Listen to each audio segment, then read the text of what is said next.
Welcome to the Marvel Cinematic University podcast. I'm your host, Anthony Canton III, and we are continuing our coverage of the Disney Plus series, Daredevil Born Again, Season 2, Episode 4. We are halfway through. There is so much going on in this show. Can't wait to discuss it, but I want to discuss patreon.com/MCUniversityPod. You can get our bonus content.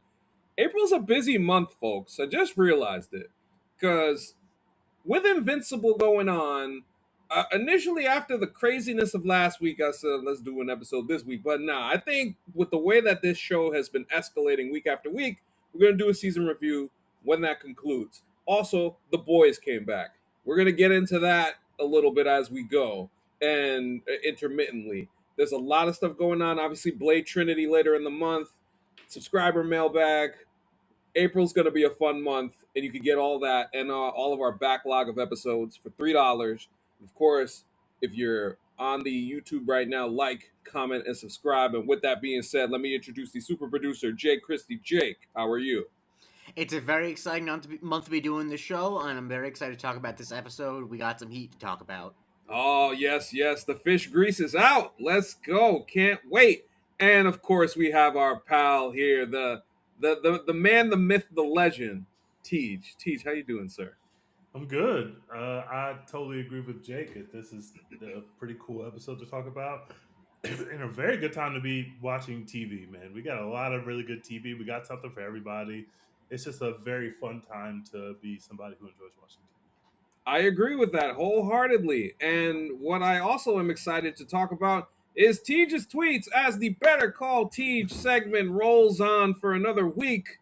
Let me tell you, folks, over the past couple of days, Jake and I have been going back and forth wondering what was the tweet that would make it this week. Teej has submitted some incredible candidates for potential of this segment, but as today provided and last night provided uniquely in a way that I cannot understand how the levels of how this story caught on fire.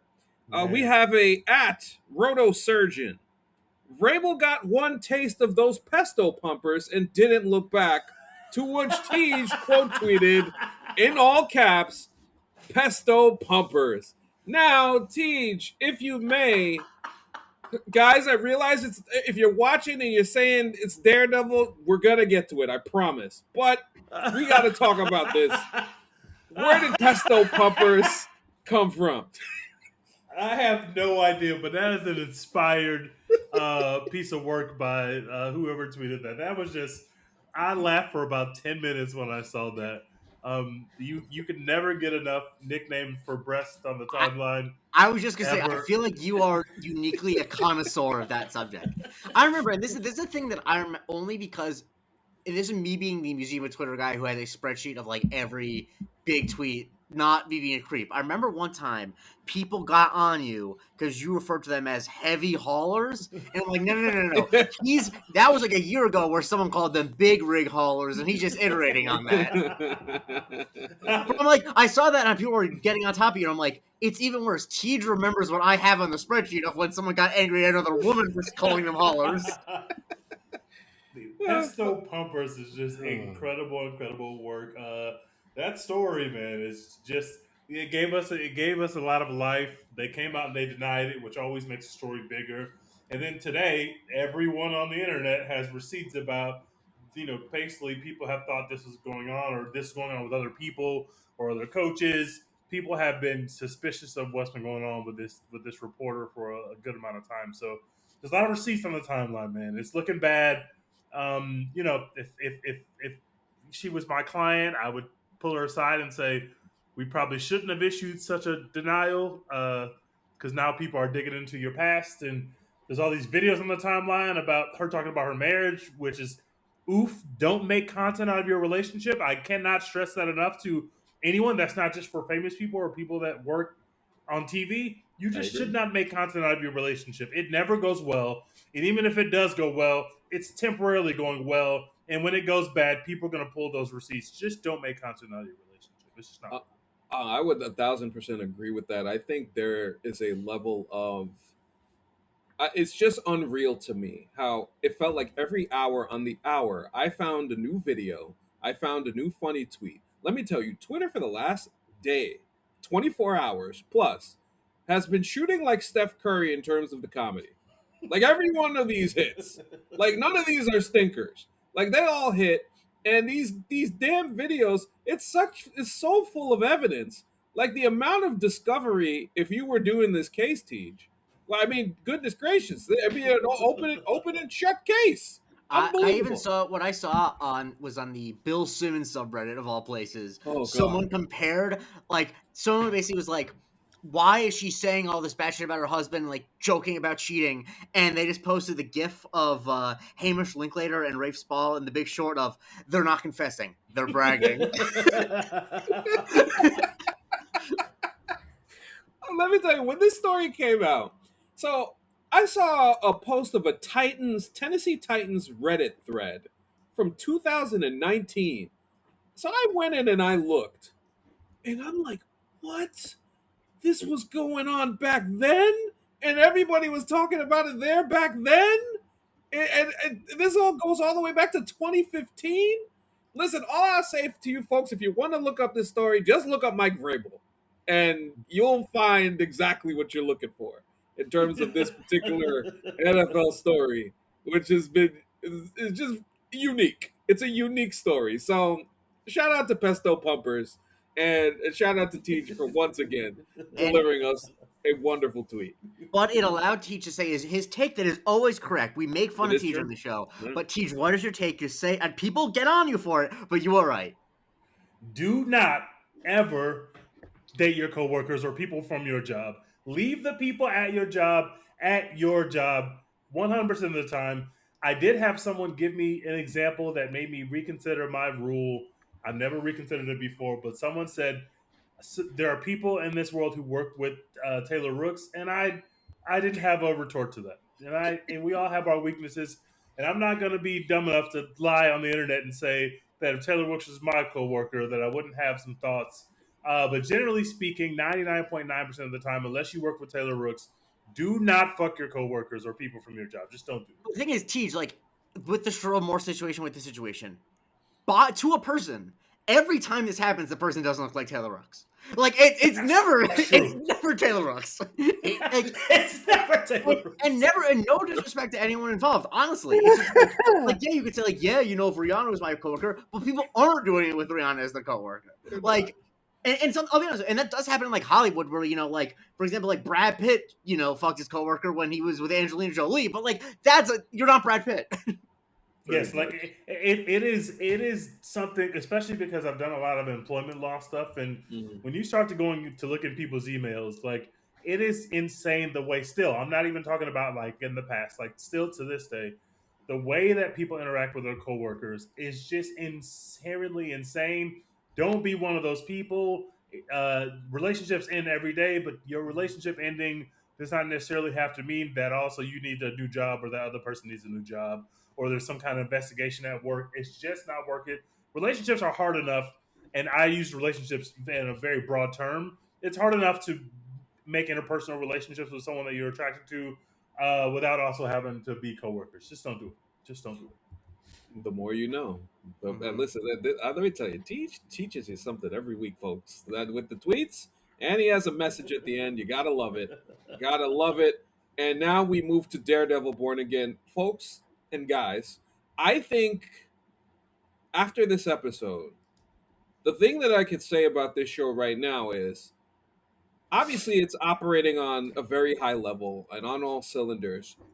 But what I think is about to happen is we have this cascading powder keg that has gone off with, as we know, spoiler alert. If you're listening to this before you've seen the episode, spoiler alert, Vanessa Fisk is dead.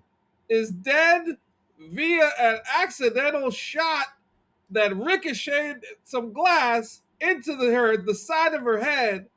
Bullseye, Fisk involved, Daredevil involved. This is all crazy. Teej, first we'll get into this. We got to get into this. Vanessa Fisk is done. Wow. Let's talk about it. What are your feelings? So I kind of felt as I was watching the episode that like this is the Vanessa episode. It felt like we were watching the Vanessa episode, and whenever that happens Yes. in a show, that means one of two things: either that person's about to be off the show for the season for some reason, or most likely they're gonna die. So when we see him being like, "Hey, by the way, I don't want you out there. It's too public. Something can go wrong," and Hmm. then we see she gets so much shine in this episode, I was like, "Oh, she's dead." So when things start going haywire, the whole time I'm just like, "All right, she just sat down and came in." And I really like the way they did the sequence where he's winning the fight. First of all, he's trying to literally kill someone, which is insane to see a sitting mayor fighting as violently as he was fighting. But apparently, only BB in the whole room, only BB was the one that was like, actually, this is kind of insane that the mayor's trying to kill someone." But, she sits down, he gets distracted, he takes a shot, and all of a sudden, he now has to win the fight. But now we know that Bullseye is going to pull up. Bullseye pulls up, and everything goes crazy. It's a really good decision because you have to get Kingpin back into his bag. And Yes. like now, he's in a bag now where he's got Matthew literally just talking to him crazy. And I'm glad they kind of stepped on that too, because nobody talks to Kingpin crazy. Like, there's not a thing that you can do. It's just to be in a room with Kingpin, whether he's a politician or not, and be talking crazy. Because before he was the mayor, he was Kingpin. He's still Kingpin. And Matthew Lillard must be the only person in New York that doesn't have a sense of who this person really is, because he's talking to him fucking crazy. So now we're getting the real Kingpin back. The real Crash Out is back. He's about to get to his bag. Everybody's in trouble now, and that is such a cool way to drive the plot forward, and such a cool way to, not that, like, obviously fridging his girlfriend is, I'm not Yeah, saying that yeah, that's a good thing, but like, you have to do something that puts him back into his bag. And as of now, there is no more mayor of New York. We're not watching the mayor of New York. We're watching the Kingpin, and I am very happy for what that looks like going forward. And I feel, if I was a soup, I would not feel very happy right now, because you think it's bad for the soups now in New York. It's about to get much, much, much worse, and they just did a good job setting that up. wonderful. Yeah, wonderful thoughts there, Jake. How about you? What did you think of this situation occurring? I mean, my main thought as I was watching him, over her body and her dying, is how much worse would this would have been if they didn't pause the show and get Isla Zimmer back? Because remember, they had Yeah, recast the part. right. That's right. That's right. And Great and I point. feel like you talk about you use the term fridging Teej, and I think that is always a fair thing to avoid. You want to avoid just killing a female character just to give a man motivation. But like, this is a character who's been in for 5 seasons of a show. Like, she's not someone who's Yes. just invented to give him. And I feel like all that history is that, and I think that in these first couple episodes of the season, they've done a really good job of really centering this relationship and centering what she does for him and what they get out of it for each other. So it's not as simple as like he loved her and she died. It's like she also is kind of a part of him being stable and being able to, like, he's not gonna be the mayor of New York, both because he's so livid and also because, like, without that stabilizing force in his life, he's the Kingpin, and I don't know, I think it's just such a interesting choice, especially after, as I mentioned last week, how they gave them a win. They gave them the win of getting all those people out of that warehouse. You need to bring some bad shit down again. And it's like, this is a big loss. Obviously, it's ostensibly a villain, quote unquote, died. But in terms of what it will mean for the people of New York City, this is a huge, huge loss. If you're a New York City resident, even if you fucking hate Wilson Fisk, you're like, this is really bad. Like, this is not, this is going to end up poorly for us. And I thought it was just, like, really well done. And I loved how they had the moment of, he thinks that he got away, that he thinks he ricocheted the thing, and obviously it's very on the nose, but it's very thematically rich that she gets killed by a thing with Wilson's face on it, basically, like a piece of Yeah. memorabilia with her husband's face on it. Let me tell you, from the standpoint just specifically of what you just mentioned, Jake, as far as the history of the character on the show, I think it's an incredibly monumental decision to make, especially with how much that, to your point, not just the relationship, but how directly she's involved to his business dealings. Like, all of that stuff is so crucial to the story and everything that we saw in season 3, and everything that you even go back to season 1, and just thinking of Fisk losing people who were so important in his life, like Wesley, going all the way back to season 1, and now her. What does that make him? Like, unhinged, like Teej said, like, we getting the real Kingpin back. It's about to be problems for everybody. And I just think leading up to it, the previous episodes did the work. Her kind of dreaming that her death is coming. Bullseye's focus, his internal focus. Because remember, if you go back to season 3 of Daredevil, the Fisk was involved in kind of making Bullseye who he is. And by the end of that season, Bullseye wanted to kill him. So this has been going on for a while in canon. So there is a level of the rubber had to meet the road here at some point, and something had to happen.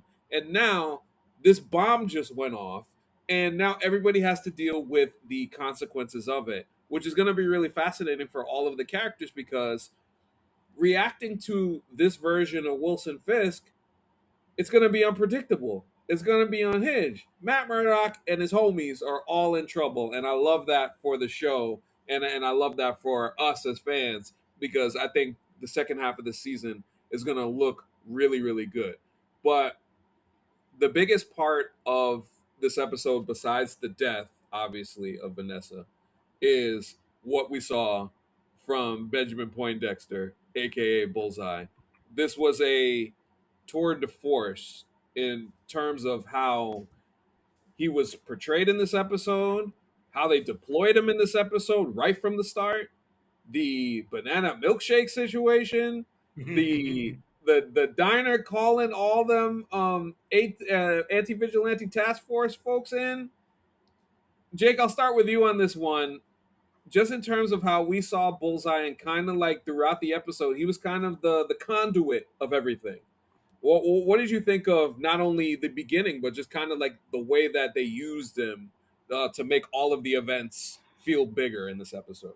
I mean, I thought it was a really interesting choice because I think it was a good way to tell the story because I think if you didn't center it around him, then it would be a lot of the episode of just having Matt react to events because Bullseye is driving the plot and a lot of it is going on without Matt knowing. And I think that starting off with him, one, I was watching it. This is one of the episodes I watched at KCBC, King County Brewers Collective, with Hunter Radici, friend of the show, where they do we watch it as a group, and people were going crazy for this opening, obviously, because they're so exciting. But I feel like it's interesting because it doesn't quite humanize him because he's still obviously a crazy person. Like he's incapable of face turn because he is a sociopath. Mm-hmm.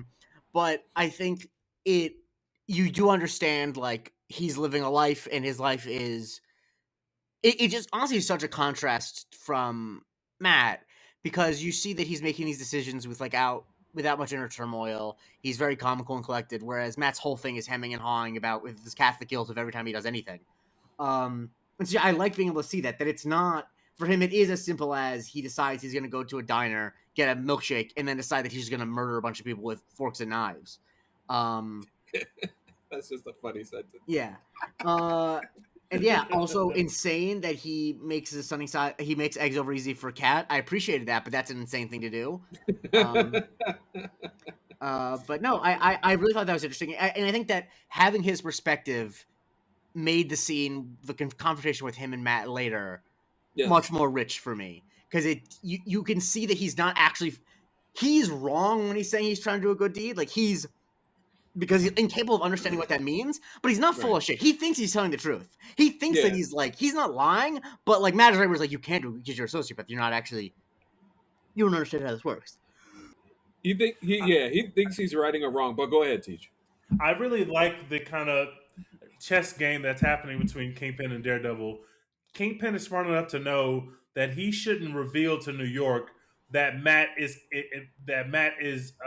Daredevil because he understands that it's easy to paint Daredevil as a bad person or a terrorist, but it's not so easy to paint Matt as that, especially when Matt saved his life. And Matt is smart enough, Matt/Kingpin, or Matt/Daredevil is smart enough to know that killing Kingpin would just make him a martyr and might really entrench his messaging as opposed to, win the hearts and minds of the people away from his messaging. And Kingpin what the hell's the guy's name? Bullseye is not thinking on that level. He's just like, that guy is bad and he did bad things to me and he controlled me, so I want to kill him, which is perfectly reasonable if you don't think the next level up and think what would happen to New York if we killed Kingpin. He's not thinking like that. He's just like, that No. guy's bad. He's wronged me. He's wronged other people. He's a bad person. Let's kill him. And so I like the fact that Daredevil is immediately like, no, you don't understand. Killing him would actually not solve our problems. It would just further entrench those problems, and maybe we lose the hearts and minds part of this of the people of New York for good. And we can't just kill him. Now, obviously, there's also a part of Kingpin is probably the most important popular character on the show that we're running, and we don't just want to kill Kingpin, but we found a story beat for why one character wants to kill Kingpin and one doesn't, and that puts them at odds, and that's just good television. That's just good writing and a good way to have Daredevil and Bullseye be at odds, but also have to still continue our through line of Kingpin and Daredevil being on opposite sides. It just works. It's a great point by both of you. I think from a story standpoint, the way that this sets up, there is no easy ending for anybody now. Everybody is going to be in a very precarious position regardless of how this ends. Fisk is going to burn every single bridge, town, city that he has to try and handle this situation. So obviously that's going to affect his political career and whatever ambitions he has for that. Now Matt is pulled into the line of fire because he tried to stop Bullseye, but just by proxy of him doing that, he's going to be labeled as with Bullseye in terms of the Fisk of it all.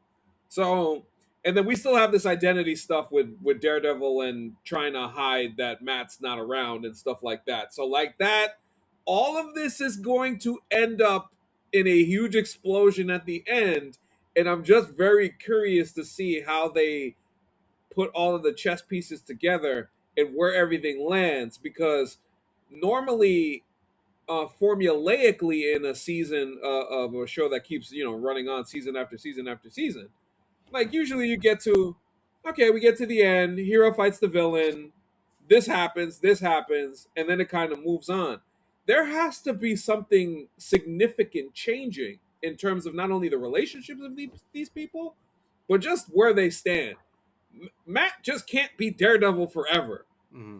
Fisk can't just be doing this shit forever as being a corrupt mayor now that his wife is dead. He's just gonna burn everything down. So it's going to end up in a place where both of them, it's mutually assured destruction, and I can't wait. It's a car crash waiting to happen, and I love that aspect of it. It looks like the Gandolfini kid's gonna die. He's not built for this. I would agree. When BB gets the jump drive from the kid who's delivering it to her and slides into her pocket, it's so fucking like, obviously they're making sure the viewer sees what's happening, but I think it's like so easy to spot that something ain't right about the interaction, and they kind of have him play it as if he's a bit suspicious at first, but then he's just like, let's go into it. He's got to be able to in the game he's playing and playing both sides. He has to be able to see stuff like that. Yeah. BB's already lied to him, and I'm not saying BB is wrong. She's doing what she's supposed to do. She's working him, but you're blinded by the fact that you think that she's pretty or something. But if you can't see stuff like that, you're playing a game of life and death.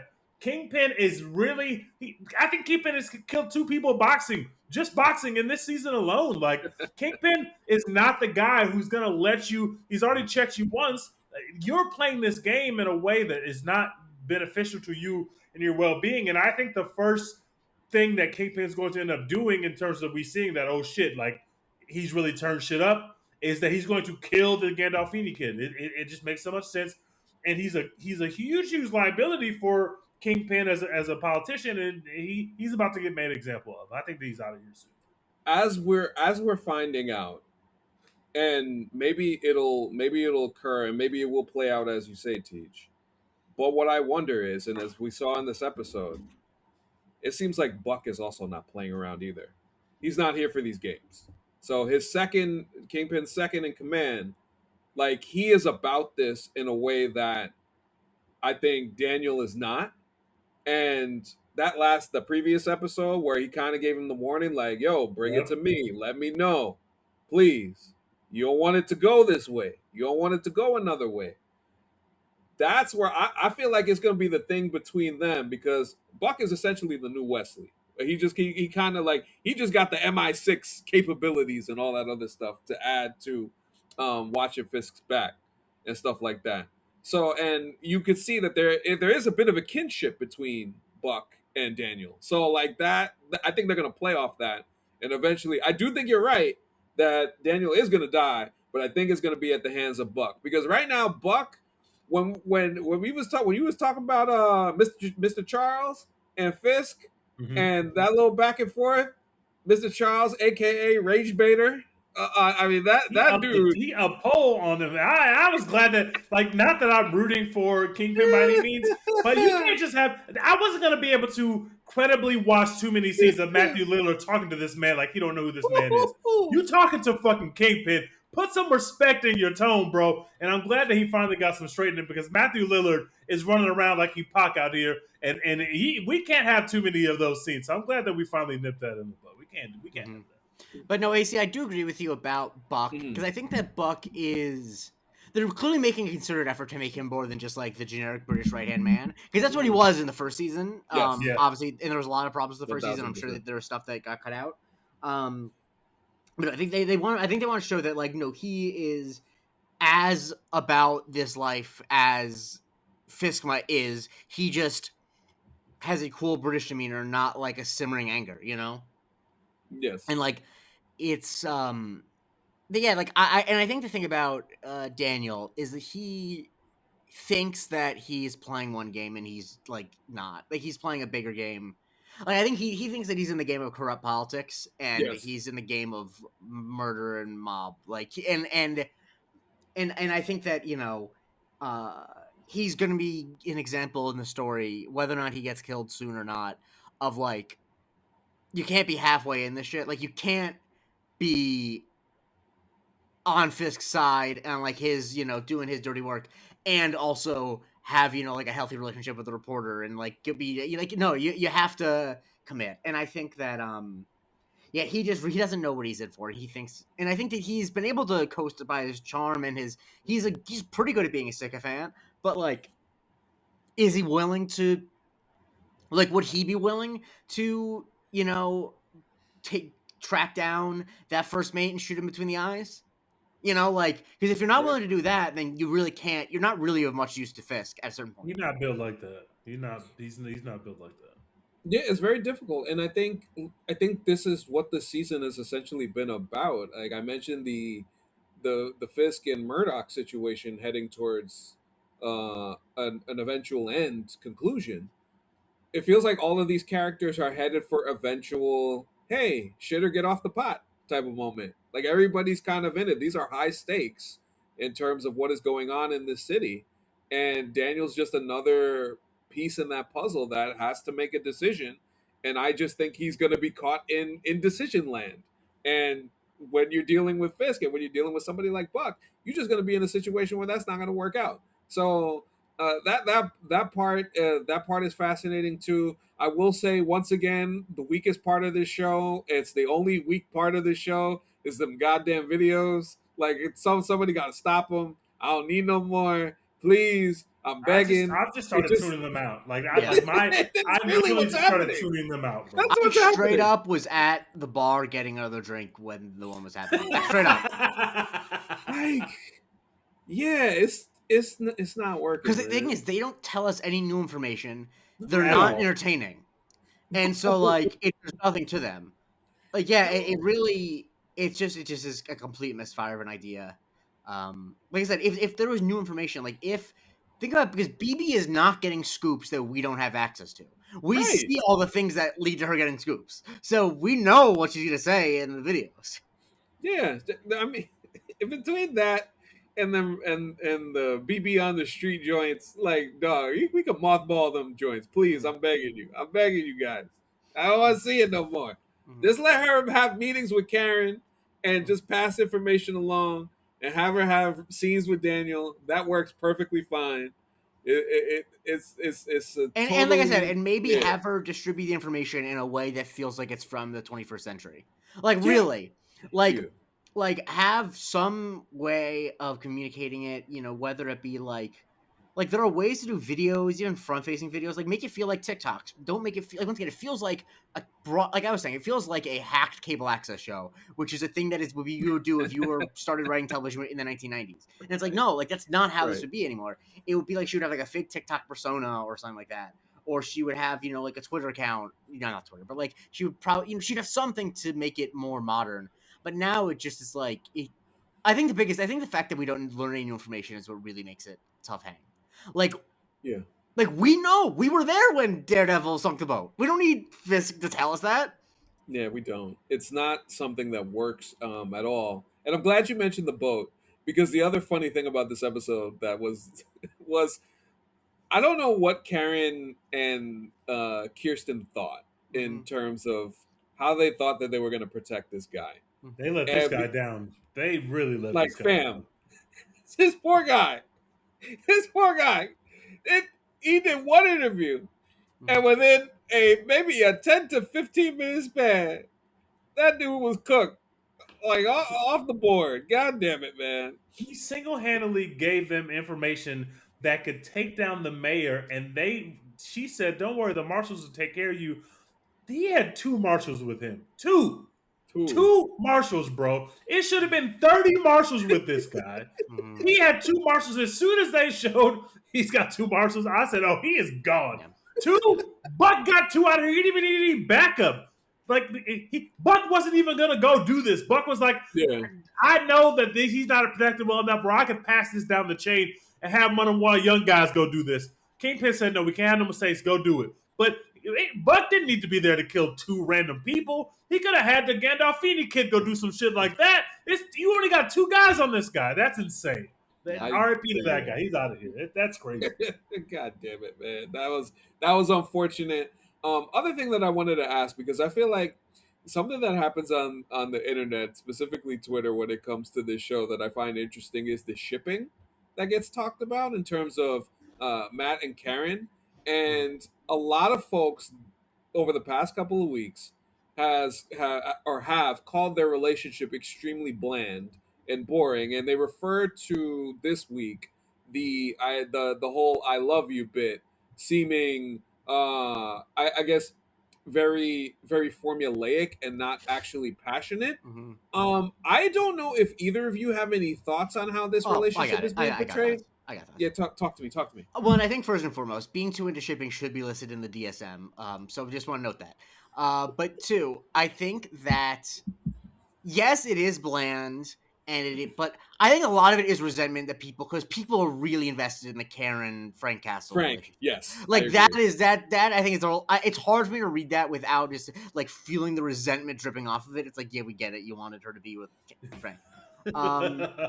But I don't know. I feel like last week she sounded like she wanted to be with Frank too. Yeah, I think it is pretty bold. I think it's not like the most interesting relationship on television. I mean, frankly, they're both hot people, and having hot people kiss on television is always going to be something that I'm pro. So I can't really be that mad at it. But I think the thing about it is, I don't think that this relationship is long for this world, and I don't know how you can be watching the show and not realize that too. So it's like, the reason it's like not that exciting, I think, is because it's not supposed to work out. Like I'm kind of.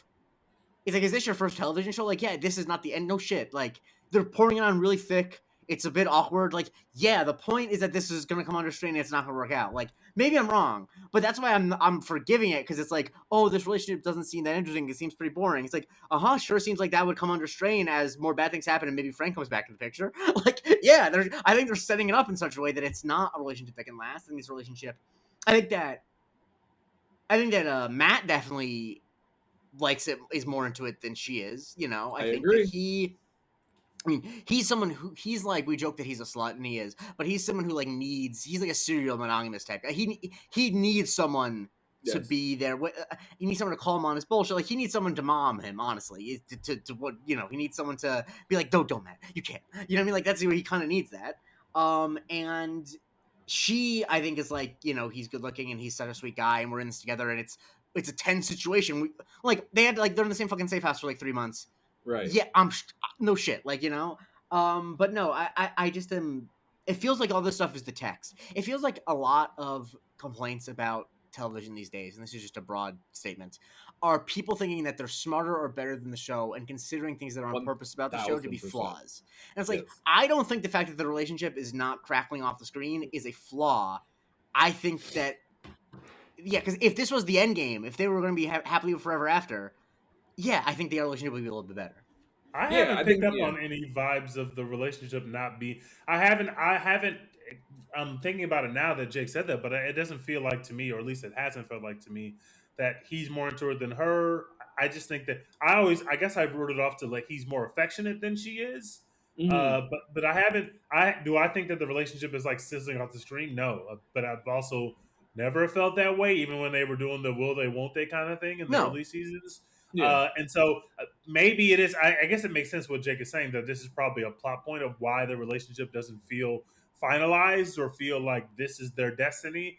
But I haven't really thought about it. But I never come to this show for the will they won't they, because I know that Daredevil's a slut. He's going to get out there and get his. I mean, He's out there in just the streets, one man. episode of She-Hulk, he has the chemistry with him and Tatiana is I mean, goodness gracious. more That's than a good anything.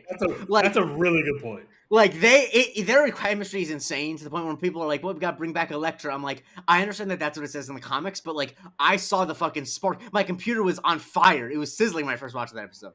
That's the interesting thing. Like a lot of the Daredevil heads are just talking about Elektra, and I'll tell you, in season 2, it was fine, but it wasn't like. See, the problem is they roped the hand into that shit, and that hand shit was not cooking. I me. also, and I think this is an unpopular take. I didn't realize that because I was not engaged in discourse about movies like Marvel stuff when the second season of Daredevil came out. I never was a huge fan of Elodie Young. I thought she was just fine, and so I never thought that their chemistry was like uniquely. Like I don't know. It never popped for me. It was cool. It was cool. Like it was fine. Like, but it wasn't anything like you could say. The relationship very much felt like Matt being like entranced with her, as opposed to like them having like real like hot chemistry where you're like you want to see them. Like I don't know. I'm very sensitive to that. People know this about me. Sometimes I'm wrong, but I'm always looking out for that.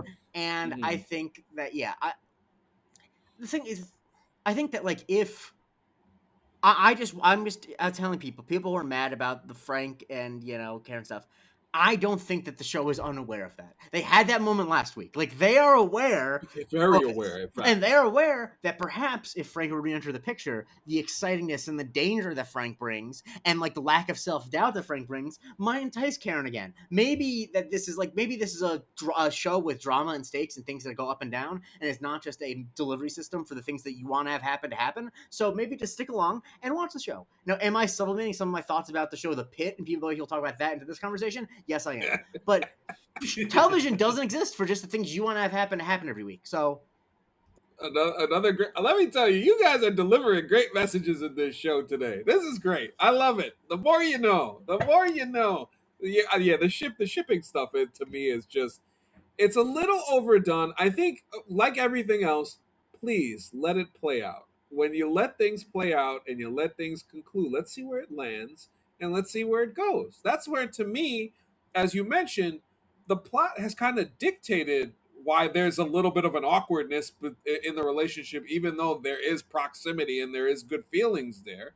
They are clearly not at odds, but they have a different idea of how to do things, and you're gonna run up with stuff like that. Everybody's different, man. Everybody can't be the same. That's what makes humanity and relationships beautiful, because everybody's different. The only relationship I'm shipping in this show is the relationship between Foggy and being alive. That's the only relationship that I'm shipping. Other than that, everything else is just a bonus. Also, I don't think that we've given enough love to the opening scene of this episode. We can talk about it. Please, I don't think that an episode. We're in season 5 of this show. I don't think that they've ever quite done open an episode like that. I like. It was mind blowing how different it was, and watching these shows, even if you're comparing it to just the last season and this season, because those are closer and what they're doing as opposed to the first 3 seasons of the show. After I watched that opening and we hit the title card, I was like, have we ever done an opening like that in Daredevil before? No, because kind of funny, very violent. Like it felt like a different show, and that's a good thing, not a bad thing.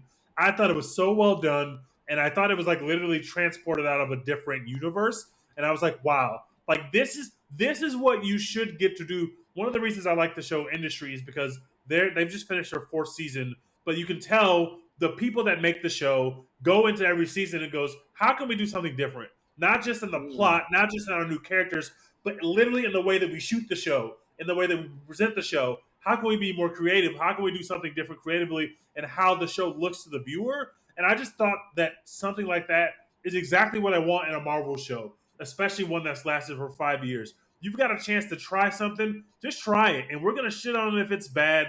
But if it's good and people really like this opening, people are going to be like, oh my God, like this is amazing. And that's the kind of shit that we need. We need innovation. We need something new.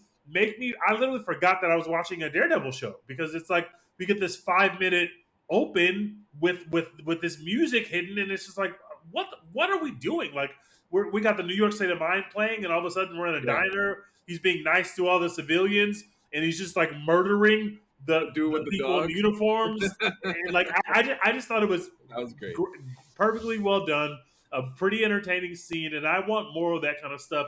If we're gonna watch some of these shows that kind of start to feel repetitive in the way that they present themselves, especially within the seasons of these shows, I just like that we kind of tried something different. I thought it was really successful. I mean, that's the beauty of television, that you can try shit. Like and I think that the thing about what this show has done at its best recently is really embrace television. And I think we're talking about, the fact that Vanessa dies in episode 4, I think is just really embracing the television as a form, because I think television demands, if it's done well, to keep the plot going, because it's character driven, not plot driven. And I think that previous iterations of Marvel television would have been like, well, you can't kill Vanessa until like the finale right beforehand, because that's built up to that. Like, is it like what's the and I think that what the show has done well, and I think what this is experiment is like, what will be interesting to have happen next, and then we'll deal with what happens next. And like, this is a very interesting way to start off an episode, and it is, I think, perfectly placed, where we've been wondering what's going on with Bullseye, and rather than I really like that, like, this happened before we get like another big Bullseye scene where he reveals his motivations or whatever. Like, I don't know, and it looked really cool, and it is always like, it is a good reminder of how dangerous he is, because all he has is fucking forks and knives, and and a milkshake thing. And that's the thing about I think back to season 3, somebody mentioned the other day the 10-minute long oneer with the prison fight. And I just think that this show, throughout its run, with so many different people who have worked on it, have just found a way, to Teej's point, to be extremely creative in the way that they do some of these action scenes and some of these fight scenes. I mean, we think about the one last week, getting the folks out of cages. Like, all of this stuff has been like the ingenuity to kind of figure out what works, and finding out creative fight choreography, bringing swordsmen into it last week, this week with Bullseye and everything that he used at his disposal, finding a way to just talk to the dude with the dog is just great. That dude was so scared, and that poor dog was scared too. And to find a way to make it comedic at the same time, as there's a goddamn knife in somebody's eye. So like all of that to put together, and I can't go with this episode without mentioning this. Later in the episode, Matt and Bullseye are having this crazy ass fight. He takes the neighbor lady, like, pretend hostage. He was never actually going to shoot her, but he takes a pretend hostage, and then he starts going off about one good deed. And I love what Charlie Cox did in that moment. He started laughing because he's like, "Who the fuck am I dealing with? This dude is crazy." Like, you talk about one good deed. You killed my best friend. You killed all these people. You talk about one good deed gonna change things? He's once again, he's really like, when I say he's a sociopath, I don't mean that in terms of like I don't mean that in terms of he's a bad person. I mean, like, no, he is actually incapable of understanding that, like, he has observed other people get redemption, and he's like, well, if I do a good thing, if I undo the bad thing I did, then that's redemption, right? It's like, Yeah. no, man, that's not, maybe to some people, but you killed the best friend. Like, no, you actually can't kill your way out of this one. And I think he's just like a profoundly broken character who is at times able to look like a normal person for a few minutes. And like, I think that is such an interesting thing because he is, I think in his mind, I think he thinks he's like Daredevil Matt Murdock, where he Yes. has an alter ego, but it's like, no, Matt Murdock is actually able to be a competent human being for hours at a time, whereas like Poindexter Shift is not. Like, he's just really not able to be a person for more than like 20 minutes at a time. He's a nut, man. Well, Teej, what did you want to say? I also liked that in this episode we gave Kirsten something to do. Like Yes. she actually had a scene with some meat on the bone where they come into her office and they're throwing things around and she's got to give it to him. And I thought that she really cooked in that scene. But also it's like, yeah, we need to give her something to do because she's just kind of off on the side. And obviously we know they had to bring her in so that they could take the mission from the statement from this guy. Well, now that guy's dead. So I'm really interested to see God now damn it. what are we doing with her because that guy is out of here. He's off the board. He's gone. We still have the statement though. We still have the recorded video, and so now, there's going to be a bullseye on her head. No pun intended. So, is Kingpin going to be too focused on the fact that the love of his life just died, and are there going to be someone within his administration or within his group of cronies that's also focused on the fact that he's about to be exposed in a way that could affect his career as a politician? He might not even care about his career as a politician right now. So I think that's going to lead him to make mistakes. And so it's going to be up to Kirsten to capitalize on those mistakes and to bring that case home. And I'm very excited to see where they're going to take that part of the story. Especially with the framing that we got earlier in the episode of Vanessa talking with the governor, and the governor basically essentially saying, I prefer him with you as opposed to him by himself. Yep. And now it's him by himself. So she's about to get spooky, and she's probably going to start viewing that a lot differently, and maybe something that she wouldn't have been interested in doing previously in terms of investigating him and kind of actual oversight. Now this becomes a thing, and this probably eventually leads to that eventual downfall. So like there is a bunch of there are like the stakes of this have now changed drastically now, where taking Vanessa off the board really kind of screws with everybody, and that's going to be fascinating to watch. I'm really excited for that to play out for sure. The therapist wasn't in this episode, was she? Who? The therapist, no, she was not. She wasn't. So I wonder what we're doing with her now. I wonder like how she's going to play a part in these things now that the swordsman's thing is kind of not resolved because they're still looking for the swordsman, but he's not in custody anymore. So I wonder how they're going to flow her into the main storyline. Is it going to be some kind of encounter with Daredevil or Matt? Is it going to be some kind of encounter with Kirsten? Is it going to be like what are we going to do with that character now? I'm really interested to see like what they're going to do because I have no idea where her storyline is going to be. I just know that I don't know how she's going to interact with the main storyline, but I know she's going to keep spiraling. I think the point of her is to demonstrate what happens when you make the deal with the devil and not the Daredevil. Like, because she clearly is trying to find some solace by making a deal with Fisk, and it's not working out for her already. Make her the new Muse. She put that mask on. I'm not ready. I'm not gonna take it off the board of possibilities that she's gonna be Muse. I think putting that mask on was a weird thing to do. It was weird. Crazy thing to do. But no, I mean, I'm excited for that. I think that she's such an interesting character to me because I think that she is. Once again, I think her and Kirsten, like I mentioned last week, are such interesting characters because their characters were like. They seem in the first season they seem like fairly like lawful neutral, and one of them revealed herself to be lawful good, and one revealed herself to be lawful evil. And I'm really interested to see how it goes along because at some point, Heather she's not hanging on. Like she's so close to losing it in a way that I think is going to be. I'm like I said, I think you're right about how she intersects with the main storyline because I don't want her storyline just to be her having a breakdown over to the side of everything. But yeah, clearly she's got a couple weeks left of making peace with what she's doing. And yeah, if she puts that mask back on and starts killing folks, I'm not gonna object. I'm in. I love the themes. I love the idea of a lot of these characters holding on to something very tightly, and usually they always say when you hold on to something so tight, you eventually lose the grip of it. And that's kind of she's at a similar place that all of these people are at in terms of identity, in terms of personality, and she's another one who's right in the crosshairs of everything that's going on. If she does become the new muse, that would be interesting. I'd be curious to see where they would take that. That's a nice little wrinkle that you could add to this story as well.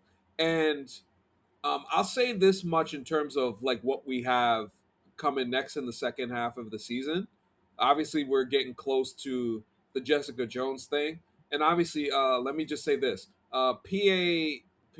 public service announcement by me to Marvel once again. Y'all with these trailers, y'all gotta stop revealing the whole bag. Y'all can't do that. By the Come way, I on, have never not guys. watched watched. those. I haven't watched and I never won't watched watch. them.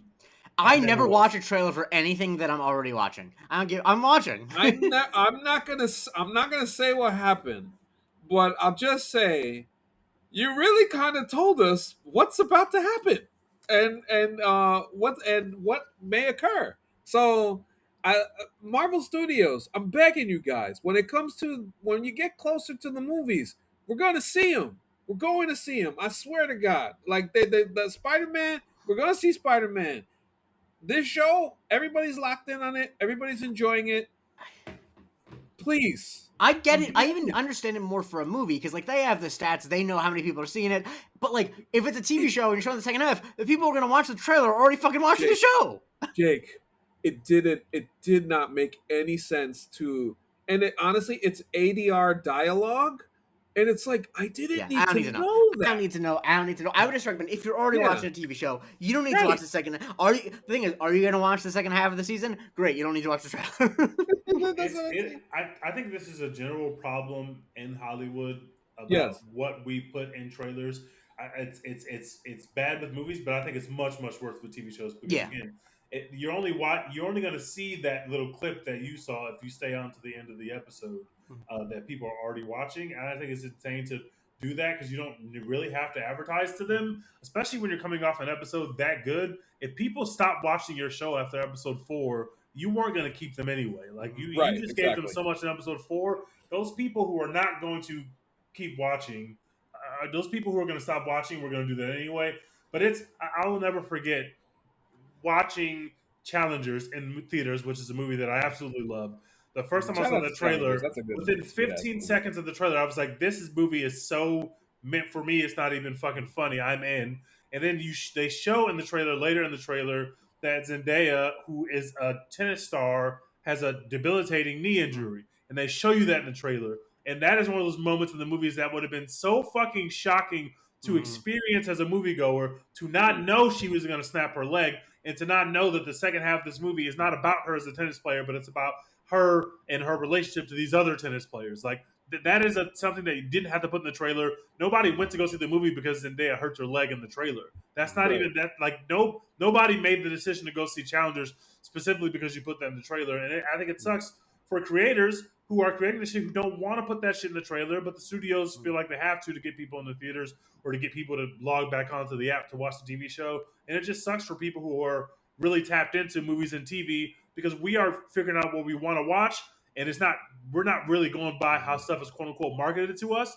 But for everybody else, for the casual viewer, it's all about marketing, and they can give a shit about the people who are going to see it anyway. They don't care about it. Now, I also will say because last week there were some set photos that seems like they were Daredevil season 3. I won't say what they are for because there. I'm sure there's a decent amount of folks who watch and listen to this show that are not as online as we are. But I think the thing that I'll say about that is it seems like it's purposeful now. It seems like we are now at the point where leaker culture and spoiler culture, this is the way that they're deciding to fight back against it. And I would just say sometimes you don't need to give folks air. I get what you're trying to do, but also at the same time, you don't need to give these internet I folks mean, air. I think I'm of two minds about it. I think that if there are going to be actors who are going to appear in outdoor scenes in your television show or movie, Yeah.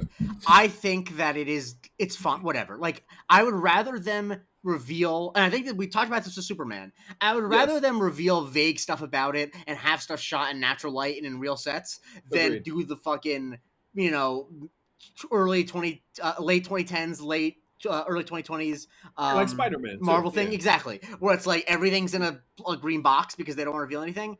So like casting stuff is like whatever, that's gonna come out if you're shooting outside. But anything beyond that, I don't need to know. But also, this is a conversation I feel like we've been having for the last 5 years, and so Fair point. I actually don't have anything more to say about it at this point. All right. Well, to spin this forward, then, what are you guys looking forward to the most now that this death has happened? Because clearly we are now headed in a kind of breakneck speed towards a lot of things exploding and things crashing into each other. It's extremely exciting as a fan. Teej, I'll ask you first. What's the thing that you're most excited to see now that this death has kind of changed things for the future of this show? Someone's gonna die. Kingpin is going to kill someone, and I can't wait to see who it is. Like, someone's going to die. Maybe potentially lots of people are going to die, and I just can't wait to see how Kingpin handles this new loss, which is deeper than any loss that we've ever seen him deal with on the show before. I can't wait to see how he deals with it. By the way, just a reminder, in the previous season finale, he crushed somebody's head for just going against him. Mm-hmm. He literally crushed it like a watermelon. So Yeah. this his wife is dead. So this might get a little serious. But how about you? But how about you, Jake? What are you looking for? My answer was, I wonder who Kingpin's gonna beat with his bare hands to death because he's so mad. Like, that's what I thought was. I mean, obviously, I'm really excited to see Jessica Jones. I'm definitely the biggest Jessica Jones fan, I think, on this call. And I'm excited to see her too. I'm excited. I know you're excited too. I know you're not. Teej, you haven't mentioned it at all in all the last times we discussed this. But no, I'm excited to see her, and I'm excited to see like how what the crash out from Fisk looks like, because I think that a lot of his mayoralship is like clearly on it's a facade, a lot of bullshit, and like he's just not capable of keeping it together. Like, he's not, and I really wonder how it plays out, how much damage he's able to do, because obviously he's still in power, and clearly he's going to try to do some bullshit with the state, because they don't, introduce that character. They don't introduce Kathy Hochul 2.0 without also about the the fuck she has a key to the city from Buffalo. Like, they really couldn't make it more on the nose. But they don't introduce that plotline unless he's still going to try to do some nefarious stuff. So like, I think he might lose his public support, but that just means he's going to tighten his grip. He's got his goon squad who can rough people up. I mean, the scene in the law office was like one of the more like harrowing scenes, just because looks like. I mean, people get mad when we say stuff like this, but like that, I think that doesn't, quote unquote, isn't supposed to happen in America, and he has the goons that'll do shit like that. And so like, even if the public doesn't like him, if he has the guys with the guns who are willing to mow people down, then some crazy shit will pop off. And so that's what I'm interested to see. How Matt responds to what Fisk does interests me a lot, especially with this variable of Bullseye in the mix, kind of just fucking shit up and making things very difficult for, and Matt kind of being thrown into it with Bullseye in the sense that those two were seen together at the murder. So now it's direct conflict, not only with Fisk but just the public too. So that's something that I want to see too. You mentioned Jessica Jones. Yeah, I want to see where her story kind of fits in with Matt. They always had a very unique chemistry in the Defenders that I enjoyed, and seeing that again should be a lot of fun. And whether that brings somebody else into the fold, I think that's another portion of this that gets interesting too. What is Mr. Charles's end game? What is he actually trying to accomplish besides rage baiting? Like, I feel like there has to be a little bit more behind that entire thing. And I think just from a smaller standpoint, I think where Daniel's situation ends up, because clearly he's in over his head, and the relationship with BB is what it is. And then on top of that, you got the Fisk crash out, and then you got Buck wanting to make a name for himself, and that's an important thing to watch too, because as stuff happens with Fisk and whether his situation kind of changes too, Buck in the power vacuum, as we'll start to see in this MCU street level stuff. The power vacuum of crime is going to change, and there's going to be new players, and it's going to look different than what we've been used to. So maybe Buck becomes one of those players, like stuff like that.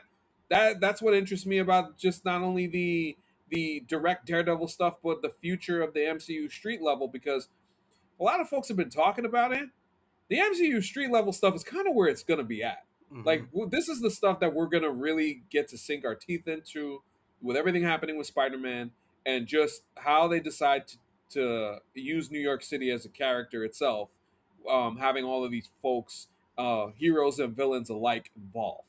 That overall, like from a story perspective, is what I'm looking forward to the most. But yes, Daredevil and Fisk, it's going to be a lot of fun. We're really excited to see where this show goes. And when the show concludes, we still got the Punisher 1 hour special after that, the week after. So there's a lot of good MCU stuff coming. Folks are talking about maybe a look at Avengers Doomsday coming in the next week or so. So that's another thing. Man, MCU, we're in a good spot. Like Teach said earlier in the episode, TV wise, movie wise, it's a good place, and it's nice to be a part of that here at Marvel Cinematic University. I want to thank our guest Teej for joining us this evening for a wonderful episode and conversation. As always, sir, where can we follow you and find your wonderful tweets? I'm at less_humble thanks for having me, and I can't wait to be back next week. I'm really enjoying the season. It's a departure from last season in terms of its quality, and I appreciate that. Yes, 1000%. And thank you once again, Teej. Jake, where can we find you, sir? You can follow me on Twitter at @JChristie, on TikTok at @JChristie, and on Blue Sky at @JChristie. And you can follow me on Twitter at Anthony Canton_3. Knicks playoff basketball is coming, folks. So on TikTok at Anthony Canton1, I'll be talking a lot about the Knicks playoffs, as we don't know the opponent yet, but we will soon. And things are going to get interesting. Things are going to get nerve wracking. NBA playoffs, folks. Whoo, boy. And besides that, of course, follow the show on all platforms at MC University Pod. And of course, the YouTube channel, patreon.com. As I mentioned at the top, we got some fun stuff hopping there in April. And thank you for listening. Thank you for watching and supporting. And with that being said, for Teej and Jake, I'm Anthony Canton III. This has been Marvel Cinematic University, and we will talk to you next time.